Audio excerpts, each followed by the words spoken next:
بسم اللہ الرحمن الرحیم ناظرین، آج ہم موجود ہیں محمد خالد قریشی صاحب کے پاس۔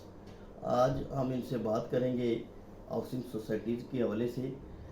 میں آپ کو پہلے ایک تعارف کرا دوں خالد قریشی صاحب کا۔ خالد قریشی صاحب ریئل اسٹیٹ کے کنسلٹنٹ ہیں، راولپنڈی اسلام آباد chamber of commerce and industry کے رکن ہیں، اعزازی کالم نگار ہیں۔ قریشی صاحب السلام علیکم۔ جی وعلیکم السلام۔ قریشی صاحب آپ یہ بتائیں کہ ہاؤسنگ پرائیویٹ ہاؤسنگ سوسائٹیز اور کوآپریٹیو ہاؤسنگ سوسائٹیز میں کیا فرق ہے؟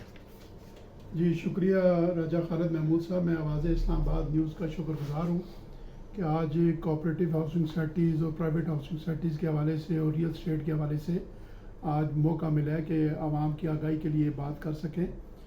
ایک تو یہ ہے کہ جو کوآپریٹیو ہاؤسنگ سوسائٹی ہے وہ کوآپریٹیو ایکٹ کے تحت رجسٹرڈ ہوتی ہے اور اسلام آباد میں کوآپریٹیو ڈپارٹمنٹ کے زیر اہتمام اسلام آباد میں وہ چلتی ہے۔ اسی طرح پنجاب راولپنڈی میں ان کے جو ایریا آف آپریشنز ہیں اور وہ راولپنڈی کوآپریٹیو ڈپارٹمنٹ کے انڈر چلتی ہیں۔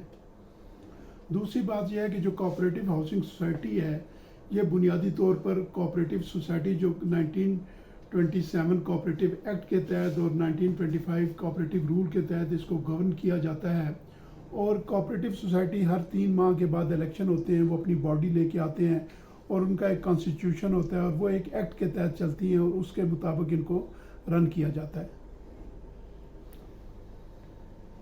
رئیس صاحب آپ یہ بتائیں کہ کوآپریٹیو ہاؤسنگ سوسائٹیز میں بہت مسائل ہیں، عوام کی آگاہی کے لیے آپ اپنے تجربات کی روشنی میں عوام کی کوئی رہنمائی کریں گے؟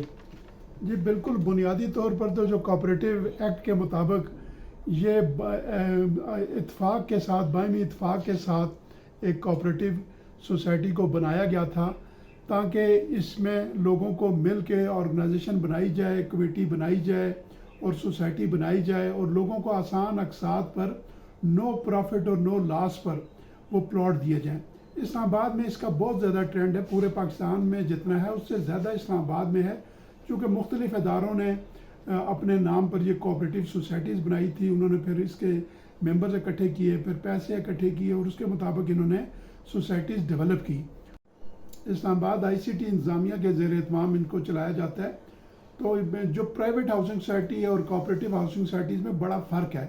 کوآپریٹیو ہاؤسنگ سوسائٹیز آلموسٹ اس کو سیمی گورنمنٹ اس لیے سمجھا جاتا ہے کہ اس میں ایک حکومت کا ڈپارٹمنٹ جو ہے وہ شامل ہوتا ہے اور وہ اس کی زیر نگرانی چل رہے ہوتے ہیں اور اس کی زیر سرپرستی چل رہے ہوتے ہیں، اور کوآپریٹیو ایکٹ کے تحت اس کو گورن کیا جاتا ہے۔ جو پرائیویٹ ہاؤسنگ سوسائٹی ہے وہ سیکورٹی ایکسچینج میں رجسٹرڈ ہوتی ہے اور اس کا پرائیویٹ سطح پر ہوتا ہے، اس سے زیادہ جو اتھینٹک ہے وہ کوآپریٹیو سوسائٹی کو سمجھا جاتا ہے۔ جہاں تک رائے صاحب آپ کا سوال ہے کہ بے شمار مسائل ہیں، بالکل یقیناً مسائل بہت ہیں اور مختلف نوعیت کے مسائل ہیں۔ یہ کسی ایک معروف جو ریئل اسٹیٹ کے ڈیولپر تھے ان سے جب یہ پوچھا گیا کہ ہاؤسنگ سوسائٹیز کے کیا بنیادی اصول ہیں تو انہوں نے کہا کہ 3 بنیادی اصول ہیں۔ پہلا اصول زمین ہے، دوسرا اصول زمین ہے، تیسرا اصول بھی زمین ہے۔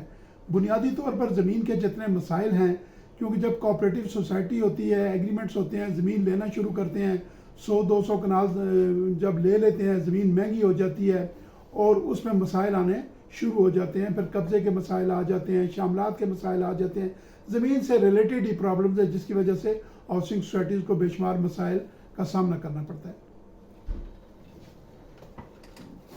قریشی صاحب آپ یہ بتائیں کہ کوآپریٹیو ڈپارٹمنٹ کا کردار عوامی رہنمائی کے لیے اور کوآپریٹیو خاص طور پر مارچ 2016 میں جو 47D اور 47E کے بارے میں بتائیں، کیا کوئی بہتری آئی ہے؟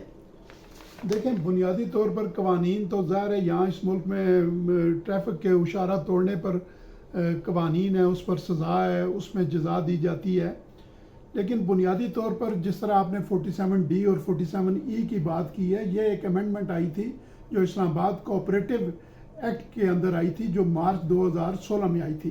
اگر اس کو پڑھا جائے، اس کی شقوں تقریباً 16-18 شقس ہیں، اگر ان کو پڑھا جائے اور اس پر عمل درآمد کیا جائے، بلکہ میں کہوں 50% اگر عمل درآمد کیا جائے تو زیرو چانس ہے کہ مسائل پیدا ہوں یا کوئی فراڈ ہو یا کوئی کرپشن کا ایلیمنٹ ہو۔ مثلا اس میں 2-3 نکات ہیں، میں مختصر ٹائم ہے چونکہ اس میں بتانا چاہوں گا۔ ایک اس میں یہ ہے کہ ریگولیٹری اتھارٹی کا جو کردار ہے وہ ڈٹرمن کر دیا گیا ہے. اس میں انہوں نے کہا ہے کہ جو ایل او پی لے آؤٹ پلان جو اپروو ہوگا اس سے باہر آپ نہیں جا سکیں گے.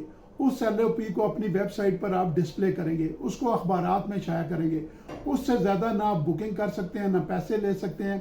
اس سے جو وائلیٹ کیا جائے گا تو کوآپریٹو ڈپارٹمنٹ اس کے خلاف کارروائی کرے گا. اسی طرح لینڈ پرووائڈر کے بارے میں لکھا گیا ہے, اسی طرح ممبرشپ لیجر کے بارے میں لکھا گیا. اور ایون اس میں ایک بڑا امپورٹنٹ ہے کہ جو کوآپریٹو ہاؤسنگ سوسائٹیز کے امپلائمنٹ ہے, ان امپلائمنٹ کو جو امپلائیز ہیں ان کو ہر سال اپنا مالیاتی گوشوارہ جمع کرانا پڑے گا کہ ان کے ایسٹس کیا ہیں, ان کے بینک اکاؤنٹس کیا ہیں, ان کے جو لیگل ہیئرز ہیں ان کے نام پر کیا ہے. تو یہ میں سمجھتا ہوں کہ اگر اس کو امپلیمنٹ کیا جائے تو بہت اچھی چیز ہے اور اس سے بڑے مثبت نتائج برآمد ہو سکتے ہیں. صاحب یہ بتائیں کہ سی ڈی اے اور آر ڈی اے کا کردار بطور ریگولیٹ اتھارٹی کیا ہونا چاہیے اور کیسا ہے, عوام کس سے رابطہ کریں؟ دیکھیں یقیناً میں سمجھتا ہوں پہلے اگر ہم صرف کوآپریٹو سوسائٹی کی بات کریں, ایون چلیں پرائیویٹ ہاؤسنگ سوسائٹیز کی بھی بات کریں, تو ریگولیٹری اتھارٹی کا کردار جو ہے بنیادی ہے, فنڈامنٹل اس کا رول ہے. اس میں یہ ہے کہ اگر اس سے این او سی لیا جاتا ہے, اپروول لی جاتی ہے, اس سے پلاننگ پرمیشن ہوتی ہے, لے آؤٹ اپرووڈ ہوتا ہے, تو اس میں چیک اینڈ بیلنس جو ہوگا وہ ریگولیٹری اتھارٹی کی ذمہ داری ہوگی. آج تو ہر آنے والے دن میں اسلام آباد کو اگر آپ دیکھیں تو C D A regulatory authority ہے, راولپنڈی کو دیکھیں تو R D A regulatory authority ہے. اس وقت تو ہم اس سٹیج پر چلے گئے ہیں کہ کوئی ہاؤسنگ سوسائٹی وہ اپرووڈ ہے نان اپرووڈ ہے, وہ ریگولیٹری اتھارٹی سے پرمیشن کے بغیر, اپروول کے بغیر, نقشہ منظور کیے بغیر کوئی راشی یونٹ نہیں بنا سکتے, کوئی کمرشل یونٹ نہیں بنا سکتے. ایون اگر وہ بنائیں گے تو دیٹ سٹینڈ انلیگل, وہ انلیگل ہے, اس کو ڈیمولشنگ کے آرڈر ہیں. اور جو ان کا انفورسمنٹ ہے, مجسٹریٹ ہیں, ان کو یہ آرڈرز دیتے ہیں, سی ڈی اے دیتی ہے, آر ڈی اے دیتی ہے کہ ان کو جا کے ڈیمولش کر دیا جائے. اس لیے بنیادی اس کا کردار ہے عوام کی آگاہی کے لیے. ہر روز اخبارات میں ہم دیکھتے ہیں, آپ ہی دیکھتے ہیں کہ آر ڈی اور سی ڈی ایڈورٹائزمنٹ کرتی ہے کہ کن ہاؤسنگ پروجیکٹس کو آپ انویسٹمنٹ کریں, کون سی اپرووڈ ہیں اور کتنی اپرووڈ ہیں. صاحب یہ بتائیں کہ راولپنڈی اسلام آباد کی اچھی ہاؤسنگ سوسائٹی کے حوالے سے حکومت اتھارٹی کیا تعاون کرے؟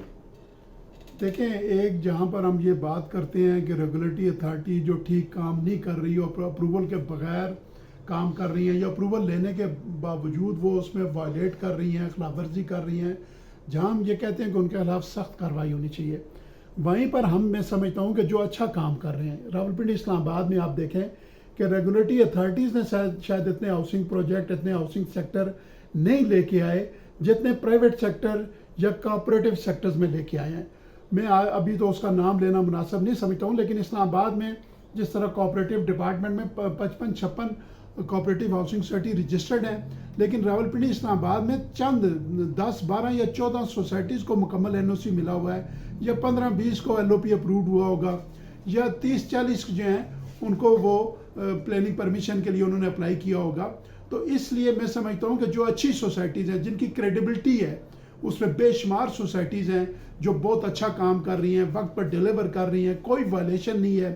ایون اگر ان کے اپرووڈ ایل او پی کے مطابق دیکھیں تو اس سے بھی وائلیٹ انہوں نے کوئی نہیں کیا ہوا, تو بالکل ادارہ ان کو انکریج کرے. مثلا دیکھیں نا, ہم یہ کہتے ہیں کہ اگر آپ نے 1000 کنال زمین لینی ہے اور 80% آپ کی کلیئر ہے, تو 20% ہاؤسنگ کے 20% جو لینڈ رہتی ہے اس کے لیے ایکوزیشن سیکشن 4 کا جو اطلاق ہے وہ ریگولیٹری اتھارٹی کمپلسری ان کو لے کے دے. مثلا بیچ میں پاکٹ آ گیا, کوئی راستے کا مسئلہ آ گیا, کوئی امیونٹی کا مسئلہ آ گیا, کوئی قبرستان کا مسئلہ. ابھی نئے جو بائی لاز آئے ہیں لینڈ سب ڈویژن 2020 جو آیا ہے پنجاب میں, اس میں ابھی انہوں نے یہ کر دیا, ریگولیٹری اتھارٹی نے کر دیا ہے کہ آپ جو قبرستان ہے وہ پروجیکٹ سے 5 کلومیٹر دور لے جا سکتے ہیں, جو ایمینٹیز بلڈنگ ہے وہ 5 کلومیٹر دور لے جا سکتے ہیں, 4-5 سوسائٹیز مل کے قبرستان لا سکتی ہیں.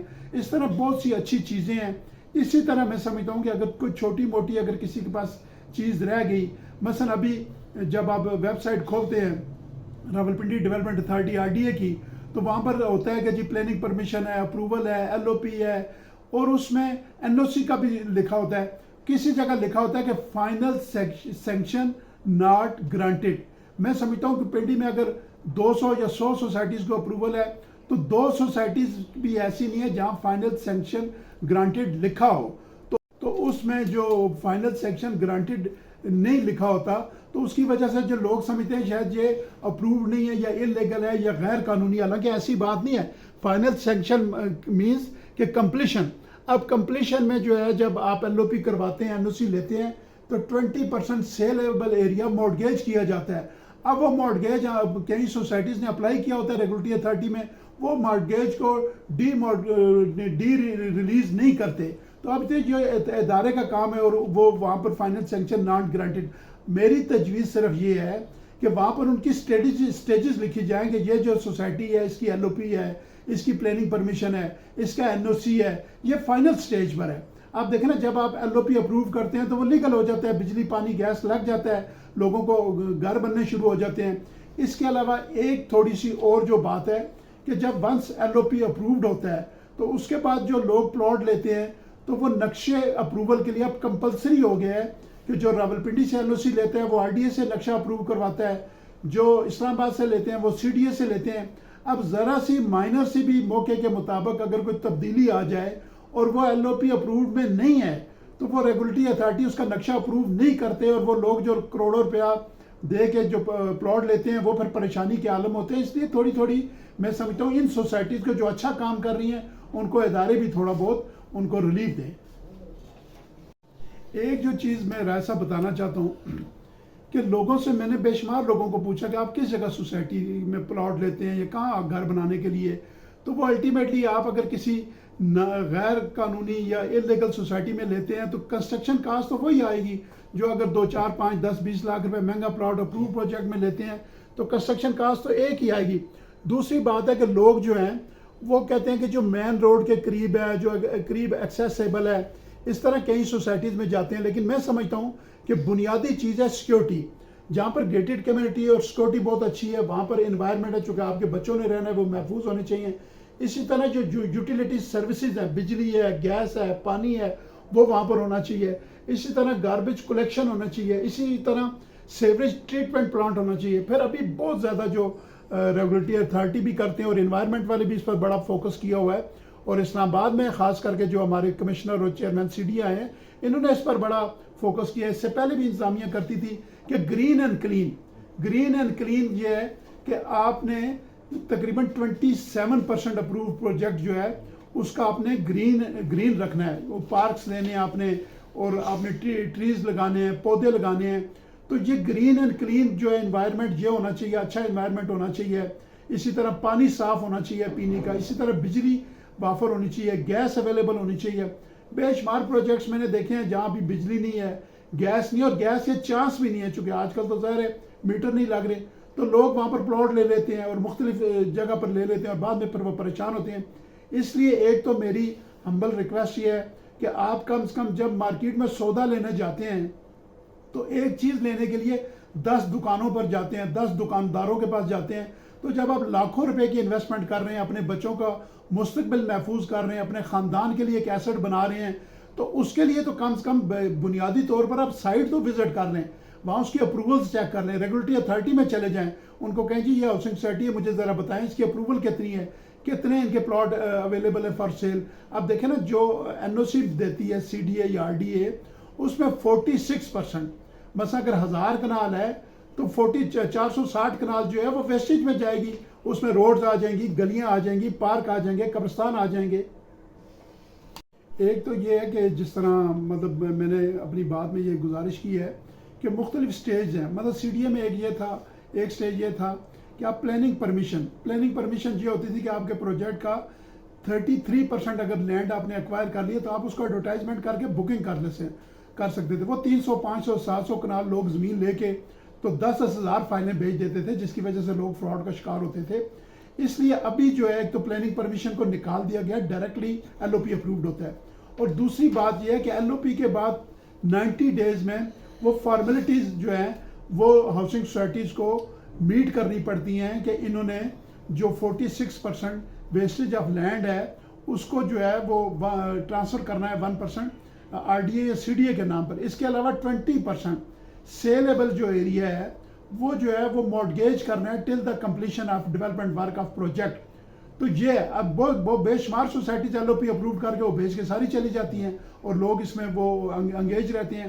اسی طرح بے شمار اور ایسی چیزیں ہیں. میں تو سمجھتا ہوں رائے صاحب یہ اتنی لمبا سبجیکٹ ہے کہ اس میں تو 3 4 5 7 نشستیں ہوں تو جس میں بتایا جا سکتا ہے. میں اس میں آپ کے چینل آواز اسلام آباد کا، راجہ خالد محمود صاحب کا، طارق حمزہ صاحب کا میں بڑا شکر گزار ہوں کہ انہوں نے عوام کی آگاہی کے لیے ہاؤسنگ پروجیکٹس کے حوالے سے تقریباً ہمارے 90% جو اوورسیز انویسٹمنٹ کر رہے ہیں، لوکل کر رہے ہیں، وہ ریئل اسٹیٹ میں اور ہاؤسنگ سوسائٹیز میں کر رہے ہیں.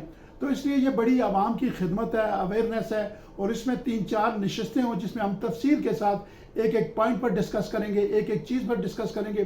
دوسری میں ذاتی تجربے کی بنیاد پر مثلا کہیں جس طرح میں نے پہلے بھی کہا، جس طرح فیصل ٹاؤن ایک بہت ایک رینوڈ نام ہے، اسی طرح ٹاپ سٹی ہے، ممتاز سٹی ہے، شالیمار ٹاؤن ہے، I-16 CDA کے سیکٹر کے قریب فارن آفس امپلائز سوسائٹی ہے، اپ کنٹری پرائیویٹ ہے ہاؤسنگ سوسائٹی جو بہت اچھا پروجیکٹ ہے، جنہوں نے اپ کنٹری انکلوجر نے 24 NOCs لیے ہوئے ہیں اور وہاں موقع کے اوپر بجلی بھی موجود ہے، گیس بھی موجود ہے، پوزیشن آف پلاٹس ہے اور لینڈ 100% کلیئر ہے. اسی طرح CBR housing cooperative housing society ہے جن کی پہلے 1300 کچھ کنال کی اپروول تھی، ابھی وہ جو ریوائز کی ہے وہ 2900 کچھ کنال کی اپروول ہے. اسی طرح CBR ٹاؤن 1 ہے. اسی طرح گلبرگ اچھا کام کر رہی ہے. بے شمار سوسائٹیز ہیں جو اچھا کام کر رہی ہیں اور میرا یہی ہے کہ ادارے بھی ان کو پروجیکٹ پروموٹ کریں اور ہمارا بھی کام ہے کہ اچھے پروجیکٹس کو کامیاب کرائیں.